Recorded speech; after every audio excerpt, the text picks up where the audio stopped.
Farm fresh eggs are a staple in the homesteading and farming community. Well, actually, they're a luxury, because once you have one of these, you ain't gonna go back to store-bought. But with many things nowadays, everybody has their own opinion on how they have to be cleaned. Today I'm going to share with you how my family has cleaned and stored ours for generations. We've never had any issues. All you're going to need is your egg, a sanding block, you can get this at your local hardware store, and a rag. So when you get your egg, after you harvest your egg, you're just going to want to wipe it down. And a lot of time, 90 to 100% of whatever's on it, the bedding or whatever debris is on it, will come off and you don't even have to use a sanding block, okay? But if there's mud or a little poop stuck on the egg, you just take your sanding block and you just gently go back and forth, a rocking motion, just spotting it. You're not going around the whole shell. You're just hitting wherever the debris is, okay?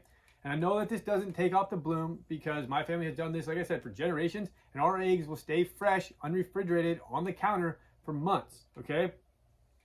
And when you clean an egg, my family, we've never used water. And the reason is because eggshells are porous. So when you introduce water to the outside of the egg, the liquid wicks through the eggshell, and then it gets in between the membrane and the shell. And when the water wicks through, it can actually bring bacteria inside the eggshell with it, and then that bacteria can begin to grow, which will then cause the egg to rot faster, or you can actually get, a disease, something contracted through that. So that's why we have never used any liquids at all to clean our eggs, just a dry sandpaper block and a dry rag. That's all my family's ever used. And then once you've done cleaning your egg, it's important you always want to store it pointy side down. When an egg is laid, there's a pointy side and a blunt side. And once it's laid, so like I said, it has a pointy side and a blunt side. The blunt side has a little air pocket. So you want that air pocket to stay where it started, okay? So that's why you want to store it pointy side down.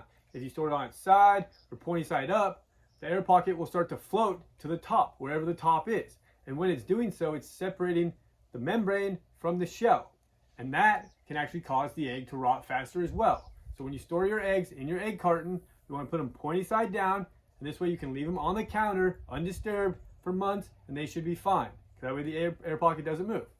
So that's it. That's how you clean, or my family has cleaned and stored our eggs for generations without any issues, any water, any soap, nothing. Just a sandpaper block and a rag. So thank you for watching. God bless. Like, share, subscribe.